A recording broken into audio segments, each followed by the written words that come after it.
Okay, let's start with this phrase. Cannibalizing some victims during the training of new sicarios. Wow. Yeah, Okay. it's a pretty chilling detail, right?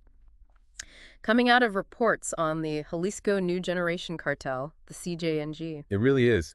And it's a stark way to begin, but it kind of sums up the extreme nature we're talking about here, doesn't it? Exactly. It tells you straight away this isn't just standard criminal activity. It's the starting point for the deep dive we want to take today for you. And it is fascinating how that one, horrific detail sort of captures their whole method. The extreme violence, the culture they've built, it's clearly about more than just trafficking drugs. Right. So we've pulled together quite a few reports, different analyses, Okay. trying to get past just the scary headlines and, build a fuller picture of the CJNG for you. Good idea. We want to look at where they came from, how they actually operate day to day, their reach, and, well, the impact they're having in Mexico, obviously, but further afield, too. Hmm. The goal here is really just to give you a clear, insightful look at this group uh, without drowning you in, like, endless facts and figures. And it's important, I think, even though it gets complicated, understanding a group like CJNG gives you real perspective on how organized crime is sort of evolving globally. Okay, so let's lay some groundwork. Where did they even come from? They weren't always around. Sources point to a specific date, August 31st, 2009. Yeah, and if you think about 2009, that was a really key moment in Mexico's whole security situation. Older cartels were breaking apart, lots of fighting. Creating power vacuums. Exactly. Perfect conditions for a new, ambitious group like CJNG to muscle in.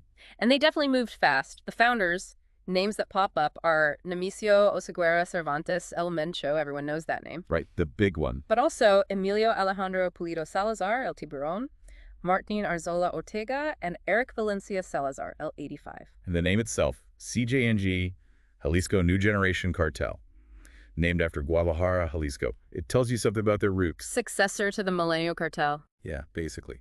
They spun off from the Millennial Cartel, which was already a pretty established player, had routes, connections, So they inherited some infrastructure. pretty much. When Millennial split in 2009, you got CJNG on one side and this other group, La Resistencia, on the other. But CJNG quickly became the dominant one, right? Basically swallowed up the other faction. That seems to be what happened. And here's the really striking part. How fast they grew. By 2012, just a few years later, reports say they had operations basically coast to coast in Mexico. Wow, 3 years from founding to nationwide reach? Yeah. That's incredibly fast expansion. It really is. And it wasn't just violence, though there was plenty of that. They must have been, strategically targeting weak spots, using sophisticated logistics. And they had that initial PR angle, didn't they? The Matazetas thing, Zeta killers. Right. They positioned themselves against Los Zetas, who were notorious for extreme brutality, even by cartel standards. By saying we're fighting them, they probably gained maybe some grudging support or tolerance in certain areas, even if it was just PR. Well, their first public actions seem pretty calculated. June 2009, bodies turn up in Cancun with a message saying they were against kidnapping and extortion. Mm-hmm. A message with the bodies. Yeah. And then videos started appearing online, supposedly showing CJNG guys interrogating captured Zetas. So, right from the start, you Yeah. see that pattern, extreme violence paired with some kind of public message or justification. It's a playbook they've stuck to. Okay, let's jump to the present day. Leadership. El Mencho is still a headline name, but our sources also mention Juan Carlos Valencia Gonzalez and Ricardo Ruiz Velasco as being key figures now. And the size. Yeah. Estimates vary wildly, as they always do, but you see figures from like 18,800 members up to potentially over 33,000. That's huge. That's practically an army. In some regions, yeah, the way they're structured and equipped, it's very much like a paramilitary force. And characterized, as we said, by that extreme violence, but also these PR efforts, whatever form they take, we should get into those tactics more. Definitely. But their core business, the most profitable part, is still drug trafficking. Cocaine and meth seem to be the big ones. Though they do seem to have diversified quite a bit, haven't they? It's not just drugs. Oh, absolutely. Reports mention arms trafficking, human trafficking, widespread extortion we'll talk about. Yeah. That even things like cybercrime, that diversification makes them harder to tackle, more resilient. Violence. Some of the details are just off the charts. We mentioned the alleged cannibalism in training. Which is just hard to comprehend. Yeah. But sources also detail them using things like weaponized drones, rocket-propelled grenades. RPGs, yeah. That's serious hardware. They're described as heavily militarized. They apparently have a special operations group, rigorous training for their hitmen. That level of militarization, the gear, the training, it really does set them apart from some older, maybe more traditional criminal groups. They Right. seem capable of pretty sophisticated tactical operations. And then there's their network, the alliances. The list of groups they supposedly work with is, well, it's kind of mind-boggling. It is. It spans the globe, really. You've got other Mexican groups, obviously, like Las Cuinas, who are reportedly linked by family ties and handle a lot of the finances. Very important connection, Las Queenies. Yeah. Known for their financial expertise. And then these groups called Grupo Elite, Grupo Guerrero, paramilitary wings. But then it goes international, the Ndrangheta in Italy, One of the most powerful crime groups in Europe. the Yakuza in Japan, gangs like MS-13, Primeiro Comando de Capital down in Brazil. It's a global web. And these alliances are probably pretty fluid, tactical. Based on who the enemy is this week or shared interests in a particular trafficking route, it shows how transnational organized crime has become. CJNG is clearly adept at making those international links. So let's talk territory. Inside Mexico, their footprint seems massive. Reports list activity or influence in, well, almost every state. Jalisco, Nayarit, Colima, obviously, but all the way down to Chiapas, Quintana Roo, up to the border states. Yeah, the map is pretty much covered in their color, to some extent. Now, that doesn't mean they totally control everywhere, but it shows their ability to operate, to project power across huge parts of the country. And then internationally, the U.S. is a big one, obviously. California, New York, Texas, Florida, other states mentioned. Key consumption markets. Makes sense. But also Australia, quite a few countries in South America, Colombia, Ecuador, Bolivia, even reports of links stretching to Asia, specifically China. That international reach is absolutely key to their whole business model. Getting drugs to market, getting precursor chemicals, laundering money, it all relies on those global connections. Okay, so where are they strongest? The reports point to core areas like Jalisco, Nayarit, Colima, that Port Lázaro Cárdenas and Michoacán, parts of Veracruz, Guanajuato. Those seem to be their real strongholds. But then you have these other really important, often fiercely contested zones. Tijuana, Juarez on the border. Right. The Tierra Caliente region, the Riviera Maya down in Quintana Roo. Places where they're fighting hard against rivals for control. And those contested areas are where you see some of the worst violence, right? Because they're constantly battling. Exactly. Places like Tijuana, that's a huge prize access to the U.S. border. Yeah. So the fighting there with, say, remnants of the Tijuana cartel or factions of the Sinaloa cartel is brutal and ongoing. And the list of rivals, it's basically a who's who of Mexican organized crime. Sinaloa cartel, obviously. Tijuana cartel, Santa Rosa de Lima cartel, Las Viagras, Arteles Unidos. It goes on and on. Pretty much anyone else operating is either an ally, an enemy, or maybe trying to stay out of the way, which is probably getting harder. These rivalries, are they mostly about territory, drug routes? Mostly, yeah. It's about controlling plazas, the territories controlling the trafficking corridors, controlling local rackets like extortion. Sometimes there might be older feuds or betrayals mixed in, but mostly it's business, however brutal. Like the big one, the Sinaloa cartel conflict. That seems to be playing out across multiple states. Yeah, that's arguably the biggest conflict right now. Two heavyweight cartels battling for dominance across Mexico, from Baja California down to Chiapas. Huge implications for drug flows and violence levels. And they do sometimes form alliances against common enemies, right? Like you mentioned early on, they reportedly teamed up with Sinaloa and the Gulf Cartel against La Cepa. Exactly.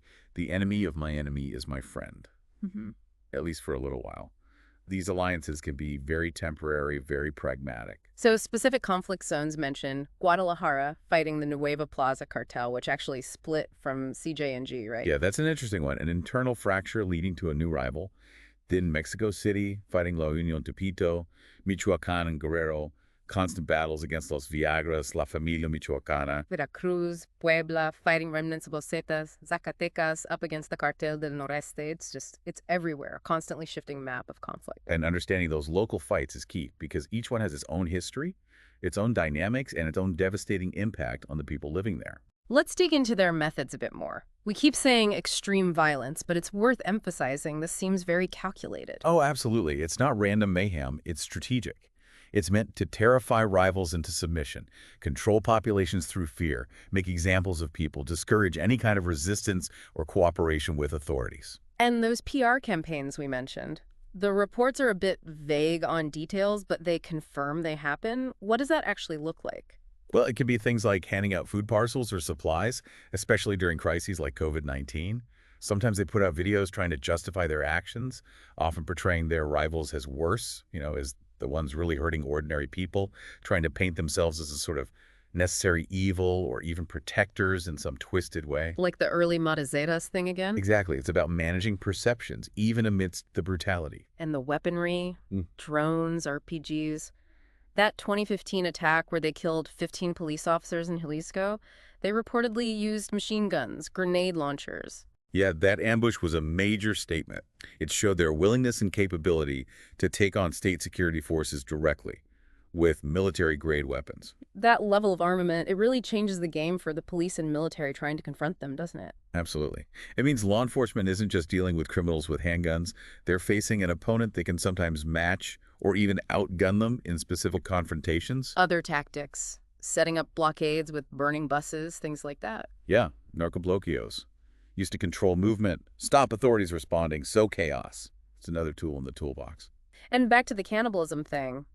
It's just so dark. It speaks to a level of psychological conditioning or indoctrination. It's extreme and likely serves multiple purposes, maybe testing loyalty, dehumanizing victims, creating these incredibly traumatic shared experiences to bind recruits to the group, making it almost impossible to leave. It's a terrifying psychological tool as much as a physical act. Then there's the extortion.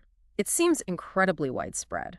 Reports mention everything from tortilla makers, avocado and lime growers, chicken sellers, Basic necessities, yeah. plus fuel theft, huachicoleo, and even getting into things like fake timeshare scams targeting tourists. That diversification of extortion is key. It gives them steady income streams, less risky than just relying on international drug shipments, and it gives them deep control over local economies.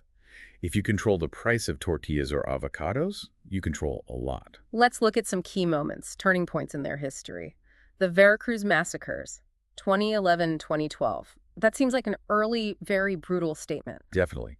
Dumping large numbers of bodies, often with messages claiming they were Zetas, though it turned out many victims were just civilians. It announced their arrival in that region with shocking force. And the government had to launch a specific operation, Operativo Veracruz Seguro, just to respond. Shows the scale of the challenge they presented right away. Then the back-and-forth killings in Sinaloa and Jalisco around the same time. Tit-for-tat violence. Standard cartel warfare, escalating cycles of revenge. And their war against the Knights Templar cartel in Michoacan.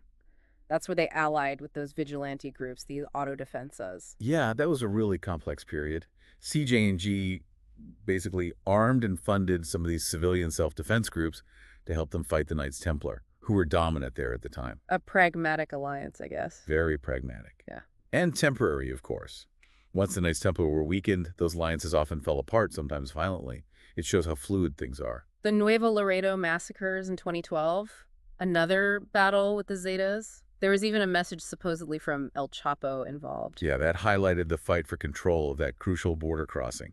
Lots of players involved, high stakes. And then, fast forward a bit, 2016, kidnapping El Chapo's sons. Whoa.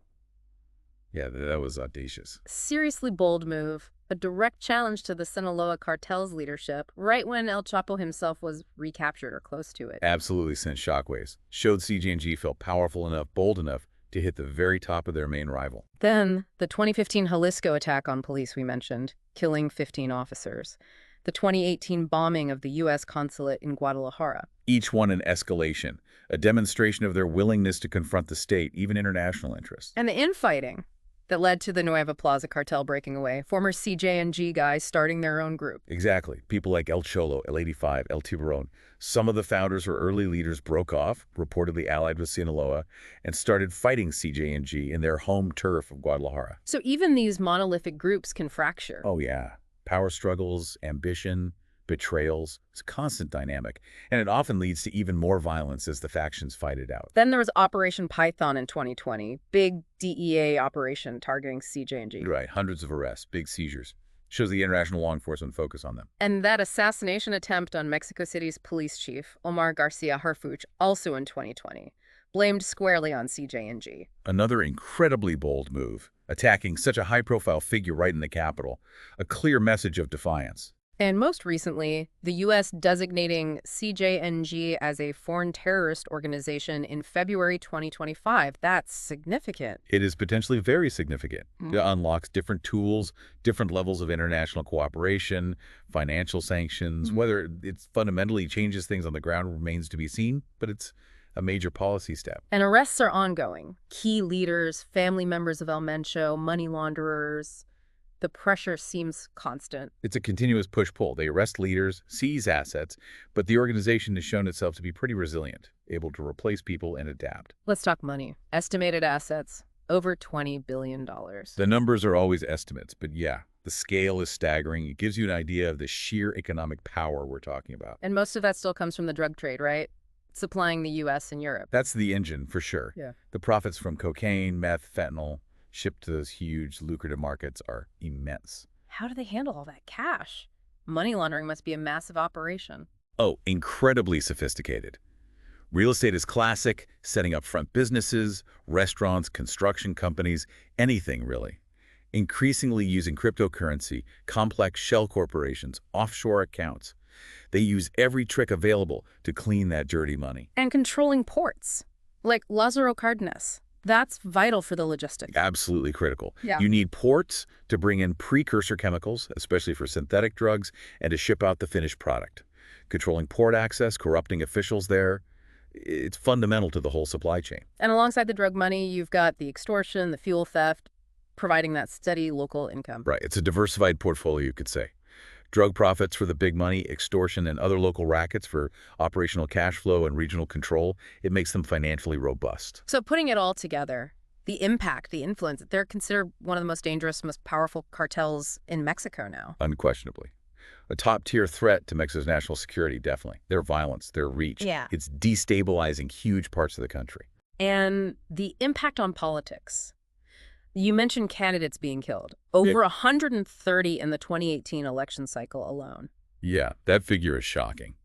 It shows their willingness to interfere directly in the democratic process through intimidation and violence. Plus, the sheer number of civilian deaths caught in the crossfire or directly targeted is immense. And they've threatened top officials, even the president. They have. Which again shows their audacity, their rejection of state authority. And in the areas they control, they basically run things, influencing local politics, communities. Yeah, in some places they operate like a parallel state, taxing businesses, resolving disputes, providing their own form of security. It erodes legitimate governance. And the international reach just fuels the whole thing, connecting them to global drug markets and crime networks. That transnational element is crucial. It makes them harder to fight, allows them to move money and product across borders. It's a global problem, not just Mexico's. Okay, so summing up, CJNG's rise. Incredibly fast, incredibly violent. They control huge territories, have global reach, and operate through this complex mix of extreme brutality, sophisticated logistics, and even PR. And a constantly shifting landscape of alliances and rivalries that keeps the whole situation volatile. Understanding them is really key to grasping the challenges of organized crime in Mexico today and how it connects globally. Right, which brings us to a final thought for you, the listener. Now that the CJNG has this terrorist designation from the U.S., what does that actually mean for their future? How might the strategies to counter them change, both in Mexico and internationally? Or maybe think about this. How does that weird combination of tactics, the horrific violence on one hand, and the attempts at PR or community outreach on the other, how does that shape how we think about power and control exercised by groups like this in the modern world? Definitely something complex to mull over. It goes way beyond just a crime problem. It touches on governance, economics, global security. Lots to consider.